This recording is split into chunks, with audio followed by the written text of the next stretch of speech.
Hello दोस्तों, कैसे हैं आप सब लोग। उम्मीद है आप सब अच्छे होंगे और आप अपनी तैयारी बेहतर तरीके से कर रहे होंगे। और जैसा कि आप सभी को पता है, पीईटी का पेपर आने वाला है और आपको अच्छे से उसकी प्रिपरेशन करनी है। तो चलिए दोस्तों, हम आपका ज़्यादा समय ना गंवाते हुए मोस्ट इम्पोर्टेंट 30 क्वेश्चन लेकर आए हैं जो आपके पीईटी के 2021 की परीक्षा में पूछे गए थे और मैं आपको इनका रिवीजन करा देता हूँ आज।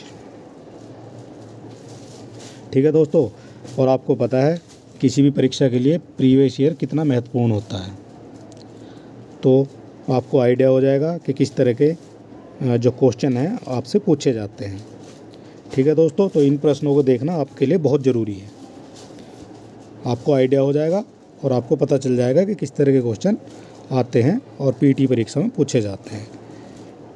ठीक है दोस्तों, तो शुरू करते हैं हमारा 30 क्वेश्चन का रिवीजन जो आपका पैट में 2021 में और 24/8 को ये पेपर हुआ था, फर्स्ट शिफ्ट में।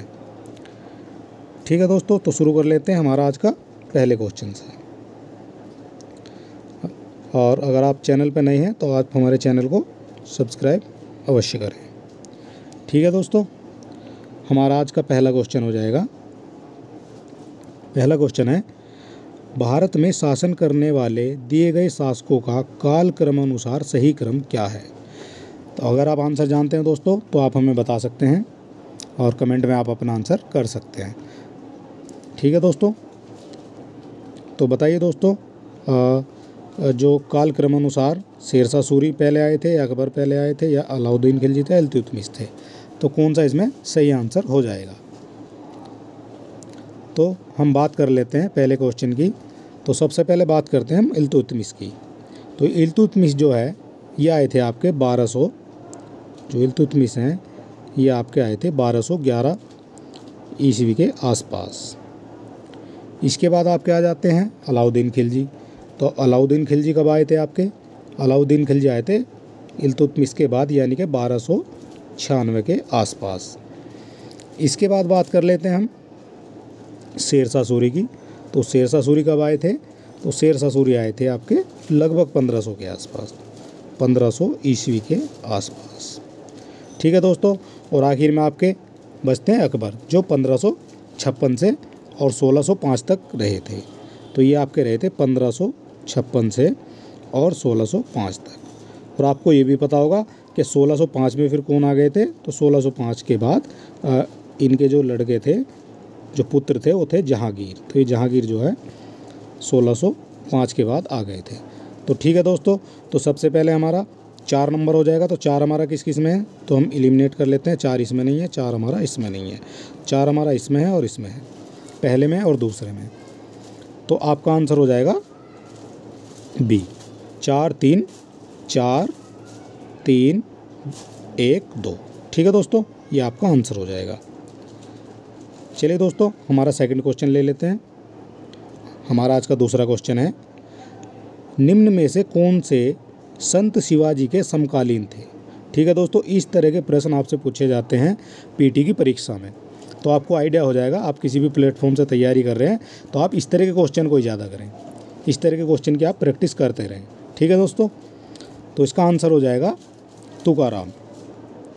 निम्नलिखित में से कौन से संत शिवाजी के समकालीन थे। तो जो तुकाराम जी थे ये शिवाजी के समकालीन थे। ठीक है दोस्तों, मैं आपका ज़्यादा समय नहीं लूँगा और जल्दी से फटाफट आपको रिवीजन करा देता हूँ। हमारा तीसरा क्वेश्चन हो जाएगा, बंगाल के प्रथम गवर्नर जनरल कौन थे। ये आपको जो हमारे भारत के और जो आपके बंगाल के गवर्नर जनरल थे, ये आपको सारा इनका जो क्रम है वो आपको अच्छी तरह से याद कर लेना है। ठीक है दोस्तों, क्योंकि इससे बहुत क्वेश्चन हर बार पेपर में क्वेश्चन बनता ही बनता है। बंगाल के गवर्नर जनरल या भारत के गवर्नर जनरल या गवर्नर। ठीक है दोस्तों, तो इस तरह के क्वेश्चन आप अच्छी तरह से याद करके जाएं। तो हमारा क्वेश्चन नंबर 3 का आंसर हो जाएगा लॉर्ड वारेन हेस्टिंग्स। ये हो जाएगा इसका आंसर। जो बंगाल के प्रथम गवर्नर जनरल थे वो थे लॉर्ड वारेन हेस्टिंग्स। ठीक है दोस्तों, हमारा अगला क्वेश्चन हो जाएगा क्वेश्चन नंबर 4। क्वेश्चन नंबर 4 है हमारा, चरक संहिता संबंधित है।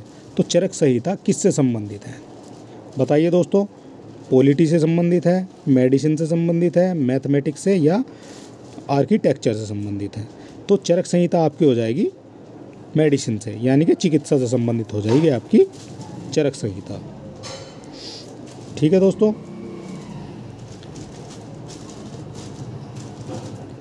हमारा क्वेश्चन नंबर 5 जाएगा, निम्न में से कौन सा जोड़ा सही नहीं है। कौन सा जोड़ा सही नहीं है ये आपको बताना है। ठीक है दोस्तों। BC 261 में कलिंग युद्ध, बिल्कुल ठीक है दोस्तों, 261 में कलिंग युद्ध हुआ था। 78 BC की बात करते हैं तो शक संवत की शुरुआत हुई थी, जिसे हम आज यूज करते हैं 78 ईस्वी में। और AD आफ्टर डेथ ये 622 की बात करते हैं, मुस्लिम युग की शुरुआत हुई थी 622 ईस्वी के बाद। 622 ईस्वी के बाद जो है इसकी शुरुआत हुई थी। ठीक है दोस्तों। तो इसमें जो आपका हो जाएगा आंसर डी, 1709 में डेथ ऑफ औरंगजेब की मृत्यु नहीं हुई थी। तो औरंगजेब की जो मृत्यु हुई थी ये हुई थी आपकी 1707 में।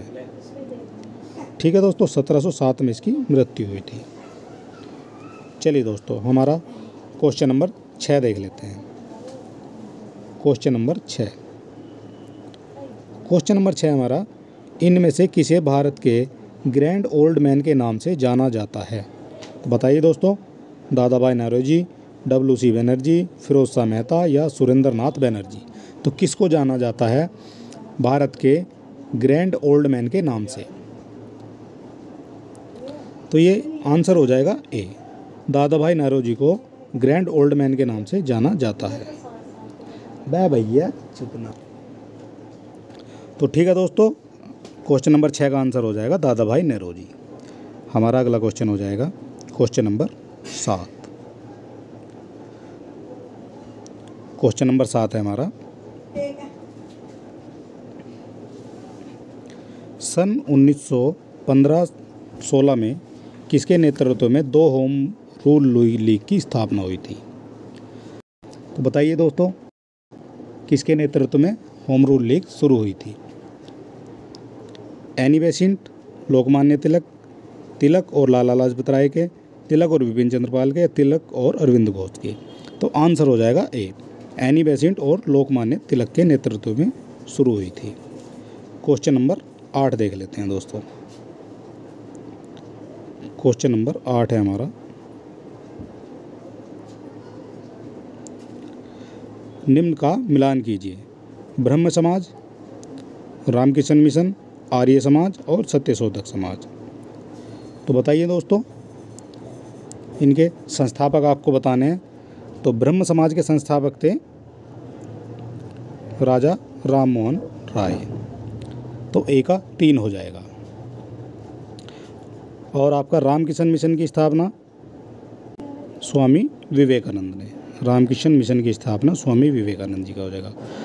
आर्य समाज की स्थापना स्वामी दयानंद ने की थी, आर्य समाज की स्थापना।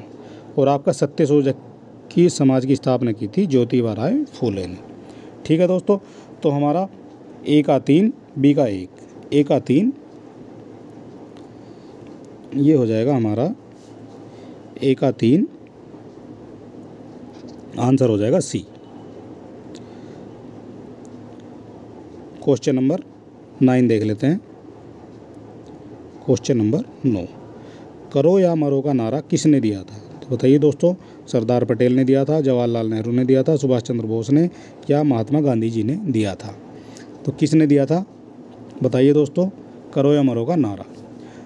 तो ये भारत छोड़ो आंदोलन के दौरान जो 1942 में हुआ था, आपका भारत छोड़ो आंदोलन के दौरान महात्मा गांधी जी ने ये नारा दिया था 1942 में। ठीक है दोस्तों, हमारा क्वेश्चन नंबर 10 हो जाएगा। क्वेश्चन नंबर 10 हो जाएगा हमारा, जब सुभाष चंद्र बोस ने भारतीय राष्ट्रीय कांग्रेस के अध्यक्ष पद से इस्तीफा दिया तो इस पद का प्रस्ताव किसे दिया गया था। तो बताइए दोस्तों, इस पद का प्रस्ताव जो है फिर किसे दिया गया था। तो ये दिया गया था राजेंद्र प्रसाद को। ठीक है दोस्तों, राजेंद्र प्रसाद को। और ये बात है 1939 की, 1939 में उनको कांग्रेस कार्यकारिणी के सदस्य एवं गांधी जी के विरोध स्वरूप उन्होंने अपने पद से इस्तीफा दे दिया था। ठीक है दोस्तों, तो राजेंद्र प्रसाद जी को पद का प्रस्ताव दिया गया था। आंसर हो जाएगा हमारा C. Question number 10। Question number 10 है हमारा, सलाल पन बिजली परियोजना किस नदी पर स्थित है? तो सलाल परियोजना किस नदी पर स्थित है दोस्तों, बताना है आपको। तो ये हो जाएगा आपका चिनाब नदी पर। ठीक है दोस्तों, तो व्यास परियोजना व्यास नदी पर है, व्यास नदी पर है व्यास परियोजना। ठीक है दोस्तों, और आपका रावी नदी पर है रंजीत परियोजना, रंजीत परियोजना। इसके बाद आपका चिनाब नदी पे आपकी सलाल बिजली परियोजना, और झेलम नदी पे तुलबुल परियोजना। ये आपकी इम्पोर्टेंट हो जाएंगी, तुलबुल परियोजना। ठीक है दोस्तों, हमारा क्वेश्चन नंबर 12। क्वेश्चन नंबर 12 देख लेते हैं। बसंत विषु होता है, तो बसंत विषु क्या होता है?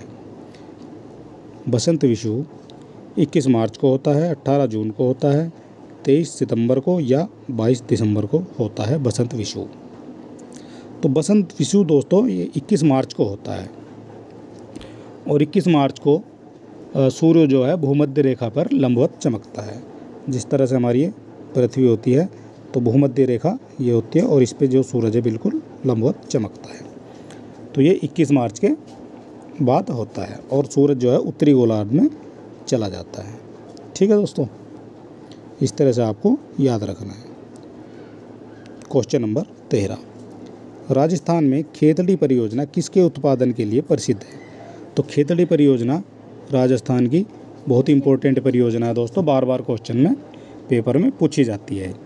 राजस्थान में खेतड़ी परियोजना किसके उत्पादन के लिए प्रसिद्ध है? तो ये प्रसिद्ध है आपकी तांबा उत्पादन के लिए। तांबा उत्पादन के लिए खेतड़ी परियोजना प्रसिद्ध है। और अगर आप चैनल पर नए हैं तो हमारे चैनल को सब्सक्राइब अवश्य कर लें। ठीक है दोस्तों, हमारा अगला क्वेश्चन हो जाएगा क्वेश्चन नंबर 14। काजीरंगा राष्ट्रीय उद्यान कहाँ स्थित है? तो काजीरंगा राष्ट्रीय उद्यान कहाँ स्थित है?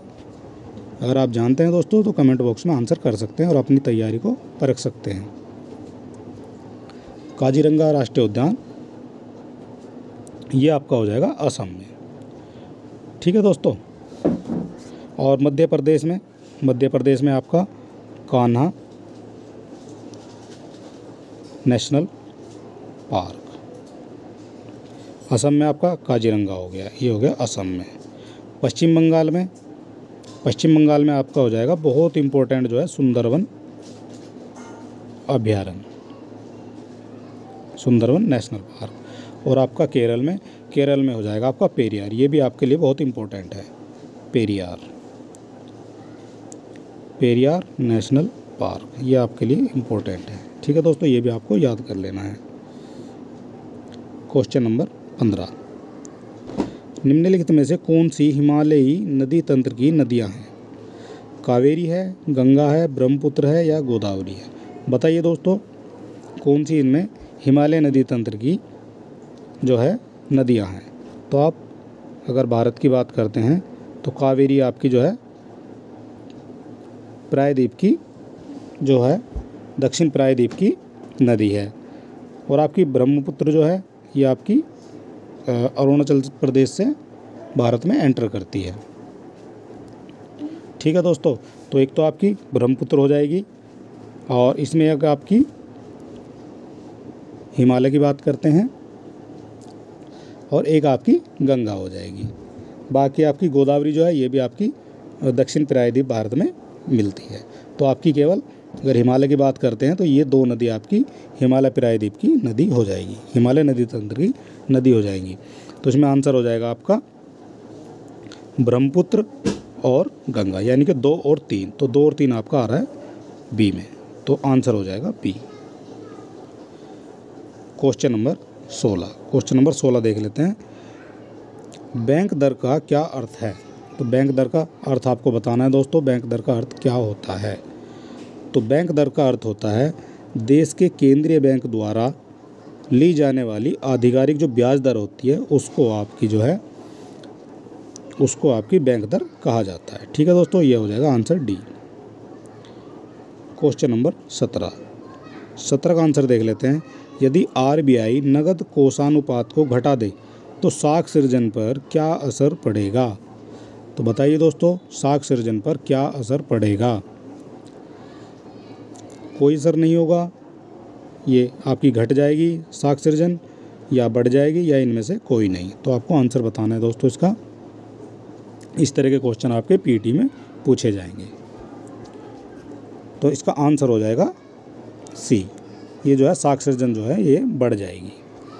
यदि आरबीआई नगद कोषानुपात को घटा देती है तो साख सृजन में वृद्धि हो जाएगी। ठीक है दोस्तों, आंसर हो जाएगा C. Question number 18। Question number 18 आपका ये इम्पोर्टेंट क्वेश्चन आपके लिए है। इनमें से किस प्रकार की अर्थव्यवस्था में संशोधनों पर निजी अधिकार होते हैं और आर्थिक गतिविधियों का मुख्य उद्देश्य लाभ अर्जित करना होता है? तो बताइए दोस्तों, ये पूंजीवादी हो जाएगा, मिश्रित हो जाएगा, समाजवादी या वैश्विक की बात कर दें तो कौन सी इसमें अर्थव्यवस्था हो जाएगी? तो आंसर हो जाएगा पूंजीवादी। किस प्रकार की अर्थव्यवस्था में संसाधनों पर निजी अधिकार होते हैं? तो पूंजीवादी अर्थव्यवस्था में जो है निजी अधिकार होते हैं।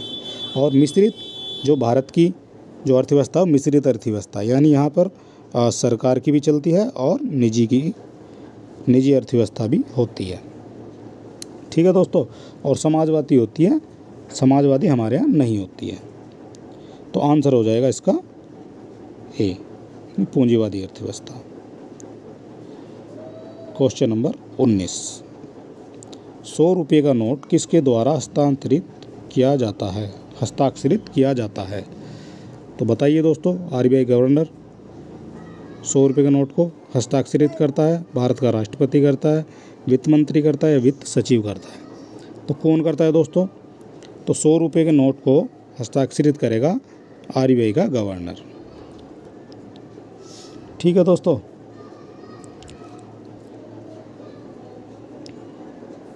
और जबकि 1 रुपये का जो नोट होता है, 1 रुपये का जो नोट होता है उस पर आपके सचिव के, वित्त सचिव के हस्ताक्षर होते हैं। वित्त सचिव के हस्ताक्षर आपके होते हैं जो 1 रुपये का नोट होता है। तो 100 रुपये पर तो आपका आरबीआई का गवर्नर ही करेगा। Question number 20। फेमा का पूर्ण रूप क्या है? तो बताइए दोस्तों, फेमा का पूर्ण रूप क्या होता है? फेमा का पूर्ण रूप हो जाएगा आपका फॉरेन एक्सचेंज मैनेजमेंट एक्ट। ये हो जाएगी आपकी FEMA, foreign exchange management act. Answer हो जाएगा B. Question number 21। Question number 21 है आपका, जन स्वास्थ्य एवं स्वच्छता किस में शामिल है? राज्य सूची में, समवर्ती में, संघ सूची में या इनमें से किसी में शामिल नहीं है? तो जन स्वास्थ्य एवं स्वच्छता जो है ये हो जाएगी आपकी राज्य सूची में शामिल। ठीक है दोस्तों, ये राज्य सूची में शामिल होती है जन स्वास्थ्य एवं स्वच्छता। Question number 22। क्वेश्चन नंबर 22 देख लेते हैं। भारत में पंचायती राज व्यवस्था इसके अंतर्गत रखी गई है। तो पंचायती जो राज व्यवस्था है मूल अधिकारों के अंतर्गत है, मौलिक कर्तव्यों के, राज्य के नीति निर्देशक तत्वों के, या इनमें से कोई नहीं? Question number 22। तो ये आपका आंसर हो जाएगा आंसर सी, राज्य के नीति निर्देशक तत्वों के अंतर्गत रखी गई है भारत में पंचायती राज व्यवस्था। Question number 23। क्वेश्चन नंबर 23 देख लेते हैं दोस्तों। शिक्षा का अधिकार एक मौलिक अधिकार है जो संबंधित है। तो शिक्षा का अधिकार एक मौलिक अधिकार है, वो किससे संबंधित है? अनुच्छेद 21 से, अनुच्छेद 19 से, अनुच्छेद 29 और 30 से, या इनमें से कोई नहीं? तो ये आपका अनुच्छेद हो जाएगा आर्टिकल ए। अनुच्छेद 21A से संबंधित है आपकी शिक्षा का अधिकार। ठीक है दोस्तों, आंसर हो जाएगा 23 का ए। क्वेश्चन 24 देख लेते हैं। निम्न में से किसने संविधान सभा में उद्देश्य प्रस्ताव रखा? जवाहरलाल नेहरू ने, महात्मा गांधी ने, बी.आर. अम्बेडकर ने या पी.एन. राव ने। तो किसने आपका संविधान सभा में उद्देश्य प्रस्ताव रखा था, बताइए दोस्तों। तो ये आंसर हो जाएगा जवाहरलाल नेहरू ने संविधान सभा में उद्देश्य प्रस्ताव रखा था। ठीक है दोस्तों, जवाहरलाल नेहरू। क्वेश्चन नंबर 25 का आंसर देख लेते हैं। भारतीय संविधान के किस अनुच्छेद में अल्पसंख्यकों के हित निहित होते हैं। तो किस में निहित होते हैं अल्पसंख्यकों के, तो ये होते हैं आपके आर्टिकल 29 के अंतर्गत। ठीक है दोस्तों, अनुच्छेद 29 में भारतीय संविधान के अल्पसंख्यकों के हित निहित होते हैं। क्वेश्चन नंबर 26 हमारा, ठोस चालक में धारावाहक होते हैं। तो ठोस चालक में धारावाहक कौन होते हैं, प्रोटॉन, न्यूट्रॉन, मुक्त इलेक्ट्रॉन या आपके इनमें से कोई नहीं। तो बताइए दोस्तों कौन होते हैं। तो ये आपका आंसर आ जाएगा सी, मुक्त इलेक्ट्रॉन। ठोस चालक में धारावाहक जो है मुक्त इलेक्ट्रॉन होते हैं। ठीक है दोस्तों, और हमारा क्वेश्चन नंबर 27 आ जाता है। क्वेश्चन नंबर 27, प्रकाश वर्ष किसके मापन की इकाई है। तो अगर आप आंसर जानते हैं तो बता सकते हैं दोस्तों, प्रकाश वर्ष किसके मापन की इकाई है। एक वर्ष में मापी गई रॉकेट की गति, एक वर्ष में निर्वात में ध्वनि द्वारा चली गई दूरी, एक वर्ष में निर्वात की गई प्रकाश की या हवाई जहाज की गति। तो ये आंसर हो जाएगा सी, एक वर्ष में निर्वात में प्रकाश द्वारा चली गई दूरी को एक प्रकाश वर्ष कहा जाता है। क्वेश्चन नंबर 28 ले लेते हैं दोस्तों। क्वेश्चन नंबर 28 हमारा, ब्लीचिंग पाउडर का रासायनिक नाम क्या है।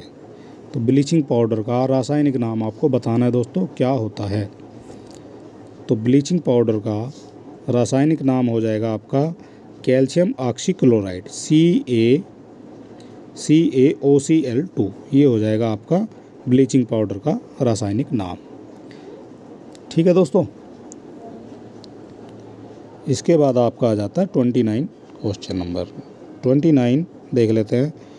18 कैरेट सोने में खरे सोने का प्रतिशत कितना होता है।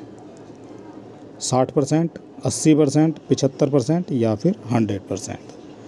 तो 18 कैरेट सोने में खरे सोने का जो प्रतिशत होता है वो होता है मात्र 75%। ठीक है दोस्तों, और हमारा आज का लास्ट क्वेश्चन है क्वेश्चन नंबर 30। संतरे में बहुतायत से पाया जाता है vitamin A, vitamin C, vitamin A, vitamin B या इनमें से कोई नहीं। तो ये आप भी जानते हैं दोस्तों, जितनी भी खट्टी चीज़ें होती हैं, जो खट्टे पदार्थ होते हैं, उनमें विटामिन सी पाया जाता है। जैसे नींबू है और आंवला हो जाएगा और आपका संतरा हो जाएगा। तो जितनी भी खट्टी चीज़ें होती हैं इनमें आपके विटामिन सी पर्याप्त मात्रा में पाई जाती है। ठीक है दोस्तों, तो आज के हमारे 30 क्वेश्चन थे। उम्मीद है आपको वीडियो अच्छा लगा होगा। अगर वीडियो आपको अच्छा लगा है तो आप लाइक, शेयर, कमेंट अवश्य करें। ठीक है दोस्तों।